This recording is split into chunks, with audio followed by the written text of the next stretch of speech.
If you look at what big pharma is getting into now, a lot of it are joint ventures with major Silicon Valley companies to create new types of medicines. People like Mike Yeadon, for example, have talked a lot as having sort of an insider view of big pharma, that a lot of the most novel products that they've made and could possibly make are either generics by now or they're already on the market. So they're having an innovation problem, like they're out of products to make money off of. Right. So we now need they're looking long at Silicon COVID. Valley. We need long COVID. We need myocarditis medications. They have to make new conditions in order to make new products to take to market, right? And so they had originally gambled a lot of money on the mRNA stuff, but couldn't even get those into human trials previously because of toxicity issues in animal trials. And of course, COVID removed a lot of the past regulatory hurdles they previously couldn't pass. And so what I think is likely to happen with this World Health Organization stuff, if it goes through, is that you're going to further reduce, basically eliminate the ability of national governments to regulate the types of solutions pushed on countries in a future pandemic by the WHO. It could really be anything. It could be mRNA vaccines. It could also be DNA vaccines, which they tried to pitch in early 2020 and didn't really take off. It could be CRISPR types of injections, which is this DNA editing in vivo that has more money behind it than even the mRNA stuff. There's this whole new area of medicine that they've been trying to get off the ground, but people have been really reluctant to buy into it.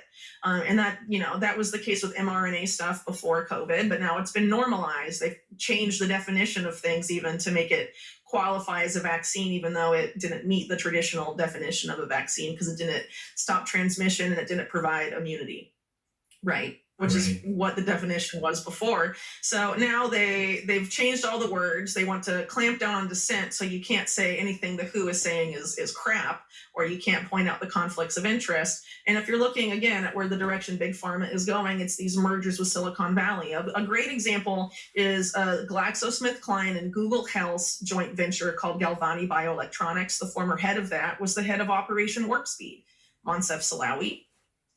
And again, Operation Warp Speed in the U.S. was run by the military, DARPA, and very shady aspects of the deep state, just to lay that out there. It all comes back. Also major roles. Yeah, well, also major roles from Google and some of these other groups as well. But if you look at one of the top advisors, one of the guys running Google Health, he's now in charge of Biden's FDA.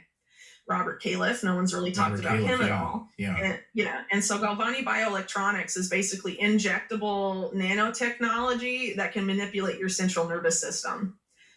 So that's obviously a brave new world in medicine. But again, there's a lot of money behind that. And there's lots of joint ventures like this, and Silicon Valley is making a major foray into healthcare, and I think they intend to have it stay that way. They're definitely creating the infrastructure and putting a lot of money behind that.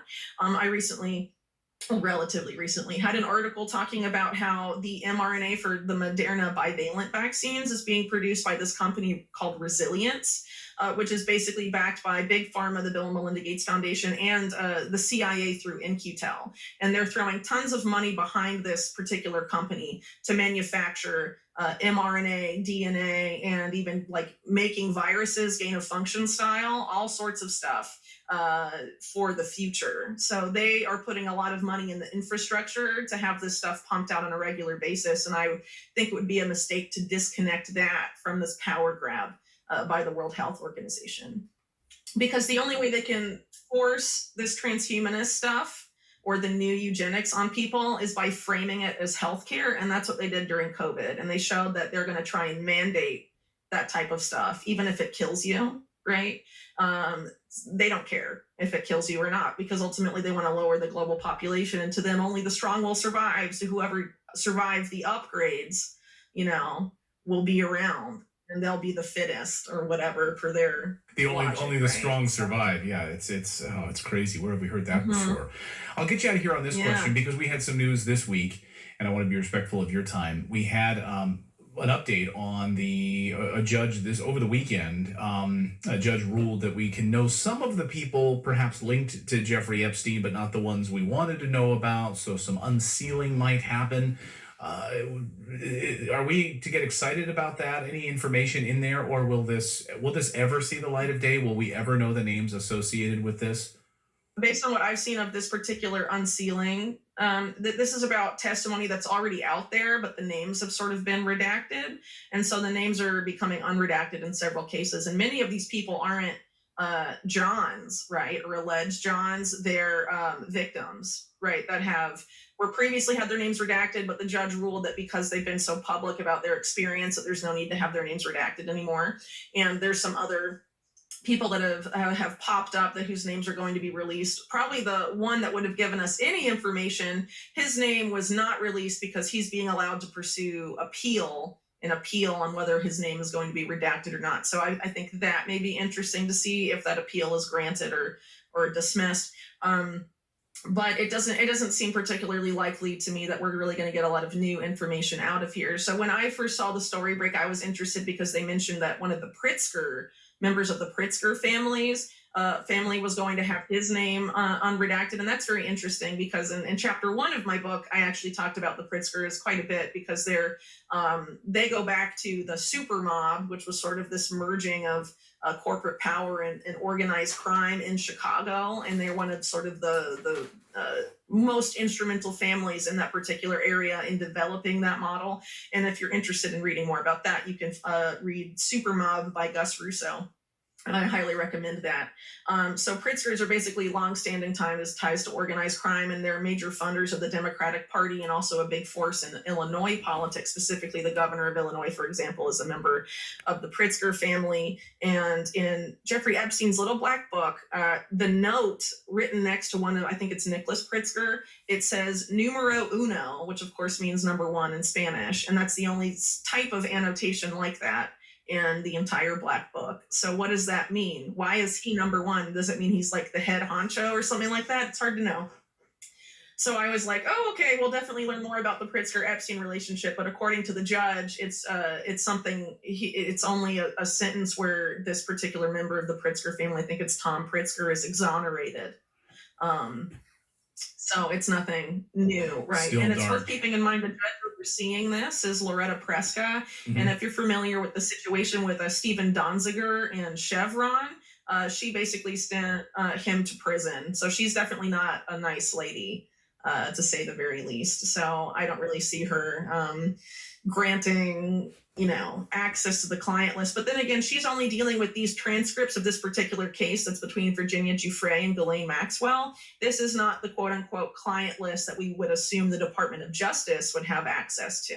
Right. Or at least would have names there. I have to picture. So I don't really see them releasing anything ever. Because they're part of it. I have to picture your office has like a wall where there's like strings just with pins attached. No, attached to every. No, everyone thinks that, but it's no. How you keep all of these things straight is remarkable, absolutely remarkable, and just amazing journalism. And I hope you will be a frequent guest here on the show. I mean, I really, really do, because there's a lot of stories that you write about that we cover.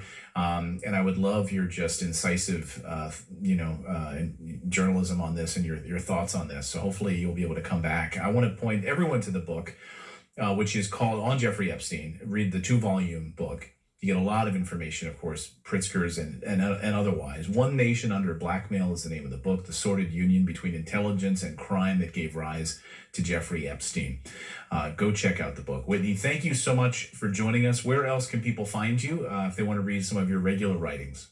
So my website is unlimitedhangout.com, so you can find all of my writing there. And I also republish stuff I contribute to other websites there. So that's definitely the best place to find all of my work.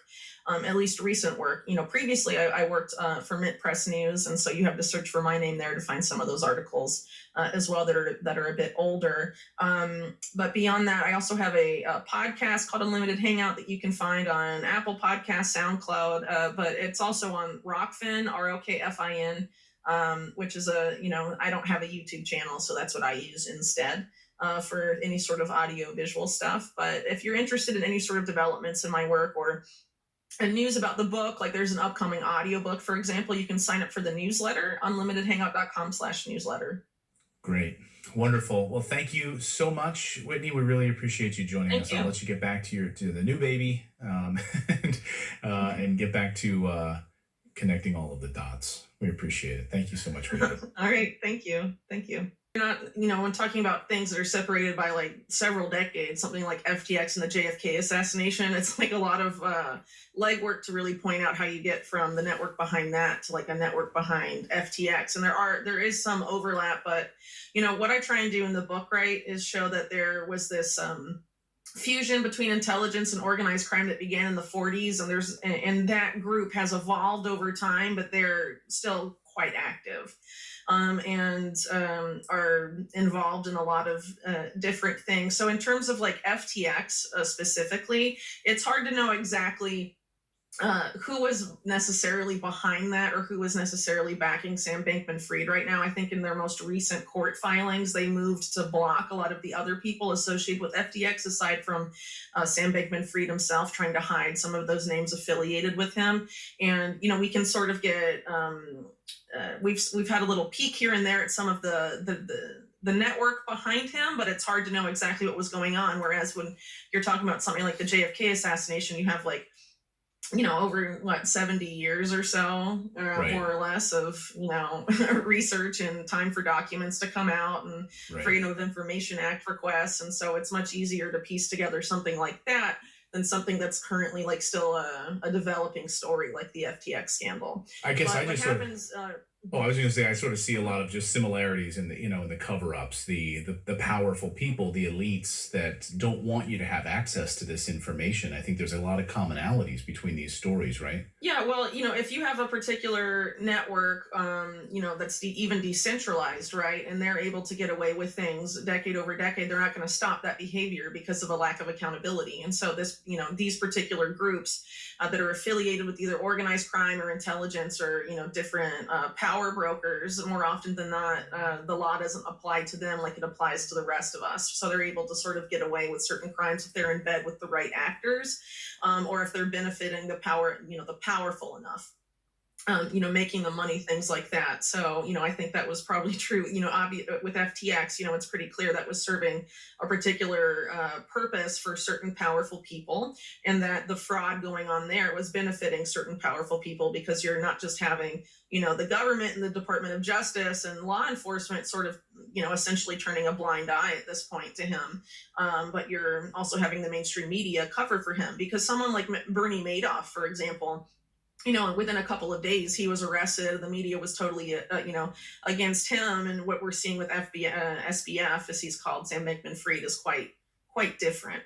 Right. It's very apologetic in a sense, and very sympathetic to his case. When in reality, if you're looking at the court filings and all of this, it's very clear that he was a brazen financial criminal. Right. Now, you sat down with my old colleague Glenn Beck for a really, really in-depth interview on the book. So I don't want to. He did a great job. I would encourage our viewers to go check out that interview. I don't want to retread some of the ground that you guys already covered together. So what I want to do is try to maybe focus on a few other topics, or even go a little bit deeper in some things from the book and from some of the current events. So other treatments. Let's just talk about your book at a high level. Other treatments of Epstein have focused on his sex trafficking crimes. But I think what's interesting about your book is that, it really dives deeply into how interconnected the state sponsorship of all of this was, how intricately involved the government actively was working with him. So can we just start there? Why was that part of the story so interesting to you, how involved the government was, or the state sponsorship of Epstein?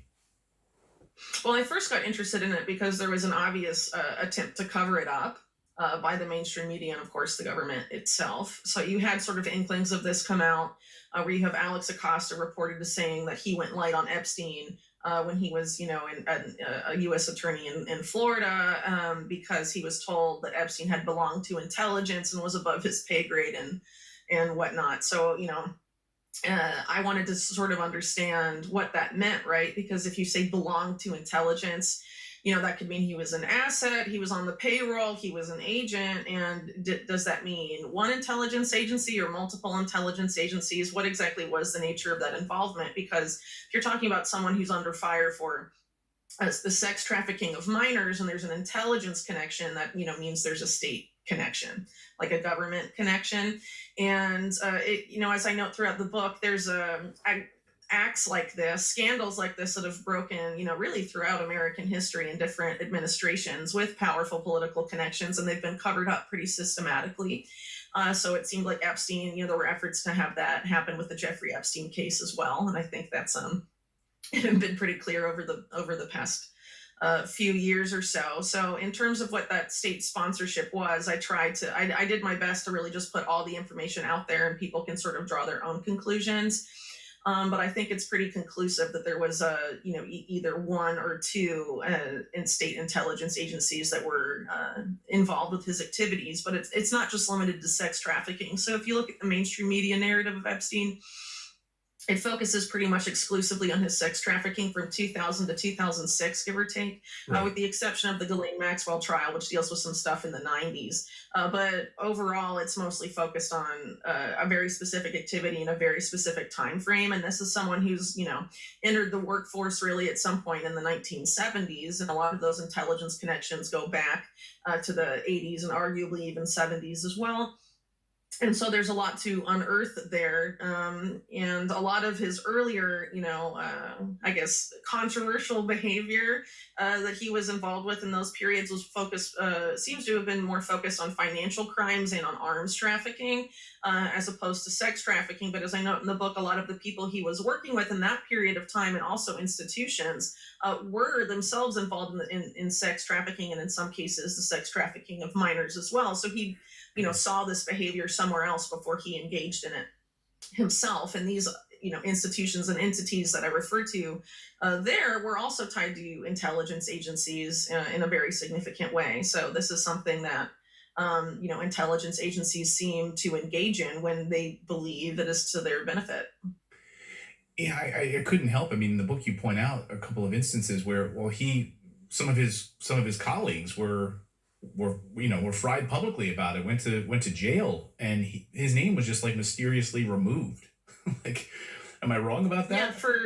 on the financial crime side. So yeah, Jeffrey Epstein and a man named Stephen Hoffenberg, and also Jeffrey Epstein's mentor, well, son of one of his big mentors. The mentor was Douglas Leese, a British arms trafficker with alleged British intelligence ties, and his son Julian Leese was also at this firm, and allegedly both Julian and Douglas Leese were involved, according to Steve Hoffenberg. But Steve Hoffenberg's dead, so you can't really ask him too many questions about it anymore, at least.